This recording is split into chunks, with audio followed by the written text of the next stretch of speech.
நமஸ்காரம். மகாபாரதத்தில் சாந்தி பருவத்தில் மோக்ஷ தர்மத்தை சேவித்துக் கொண்டிருக்கின்றோம். என்று சேவிக்கும் இந்த அத்தியாயத்தில் வியாசர் காம முதலியவற்றை வெல்வது அவசியம் என்று சுகருக்கு சொல்லியதுதான் சேவிக்க இருக்கின்றோம். ஹிருதயத்தில் மோகமான வித்தில் முளைத்ததும் குரோதமானங்களாகிற பெரிய அடி கிளைகள் உள்ளதும் உலக விசாரமான பட்டையை உடையதும் ஆச்சரியமுமான காமமாகிற ஒரு விருட்சம் இருக்கிறது. அதற்கு அஞ்ஞானமானது மூலம், அஜாக்கிரதையானது பாத்தி, அது அசூயைகளாகிற இலைகளுடையது, பூர்வ பாவங்களாகிறவை வரமுள்ளது, அந்த சிந்தை என்கிற பெரும் கிளைகளை உடையது, சோகங்களாகிற வலாறுகளை உடையது, பயமாகிற முளை உள்ளது, மோகத்தை உண்டு பண்ணுகிற காம தாகங்களாகிற கொடிகளால் சுற்றப்பட்டது, ரதி முதலியவைகளாகிற பலத்தை அளிக்கிற அந்த மகாவிருட்சத்தை சூழ்ந்து கொண்டு மிக்க ஆசை உள்ளவர்கள் அதன் பலனில் விருப்பமுற்று நீண்டவைகளான வாசனைகளாகிற பாசங்களுடன் அதனை பற்றுகிறார்கள். அந்த பாசங்களை பிடித்து கொண்டு அந்த விருட்சத்தை கட்டி இழுக்கின்றவன் ஜரை மரணம் இந்த இரண்டில் உண்டான துக்கங்களை உடைய முடிவை அடைவான். அறிவில்லாதவன் சங்கல்பத்துடன் அதில் ஏறுகின்றான், அந்த விருட்சத்தை அடிக்கின்றான். அது அவனால் அடிக்கப்பட்டு விழுங்கப்பட்ட விஷமானது ரோகியை அழிப்பது போல அவனையே அழிக்கிறது. முயற்சி உள்ளவன் வேரூன்றின அந்த மரத்தின் வேரை யோக சித்தி ஆகிற பலத்துடன் சமபுத்தி ஆகிற சிறந்த கத்தியினால் அறுத்தெறிகிறான். இவ்விதமான காமத்தின்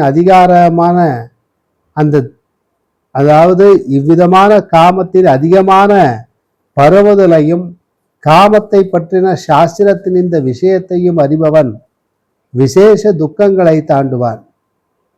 சரீரத்தை ஒரு பட்டணமாக சொல்லுகிறார்கள். அதற்கு புத்தியானது ராணியாக கருதப்படுகிறது.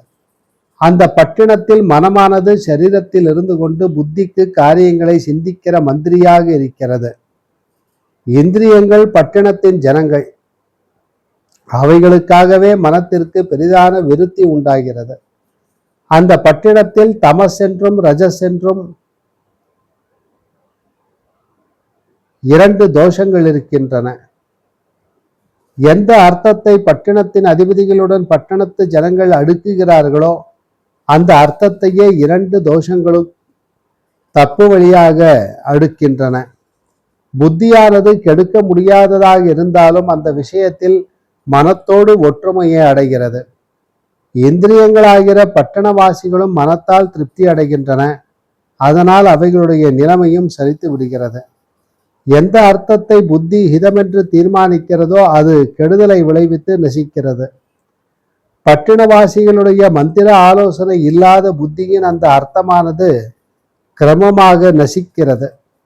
எந்த அர்த்தத்தை மனம் தனியாக சங்கற்பிக்கிறதோ அதுவும் நசிந்து விடுகிறது. மனம் புத்தியை காட்டிலும் வேறாகி தனிமையாகி விடுகிறது. அந்த புத்தியில் பிரதிபிம்பித்தவனும் ஒற்றுமை இல்லாதவனுமான இந்த ஆத்மாவை ரஜோகுணம் சூழ்கிறது. ஆகையால் மனம் ரஜசுடன் சேர்ந்து சிநேகம் செய்து கொள்கிறது.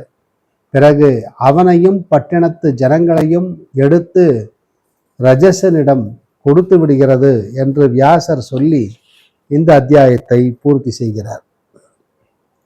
அடுத்த அத்தியாயத்தில் பீஷ்மர் 5 பூதங்களின் குணங்களையும் சொல்லியதுதான் சேவிக்க இருக்கின்றோம். துவைபாயனருடைய முகத்திலிருந்து வெளிவந்த பூதங்களின் குணங்களுடைய அளவை மறுபடியும் மிகுதியான ஆதரவுடன் கேட்க கடவாய். ஜுவலிக்கின்ற அக்னிக்கு ஒப்பான வியாச பகவான் புகை போன்ற அறிவியினர்களிடம் அன்புடன் சொன்னார். புத்திரா, ஆகையால் நானும் உறுதியான சாஸ்திரத்தை மறுபடியும் சொல்வேன். அசையாமை, கனம், கடினத்தன்மை, உண்டாக்கும் தன்மை, கந்தம், பாரம், கந்தத்தை ஏற்றுக்கொள்ளும் சக்தி, நெருக்கம், ஆதாரம் இருத்தல், தரித்தல் ஆகிய இவைகள் பூமியினுடைய குணங்கள். குளிர்ச்சி, ரசம், நனைத்தல்,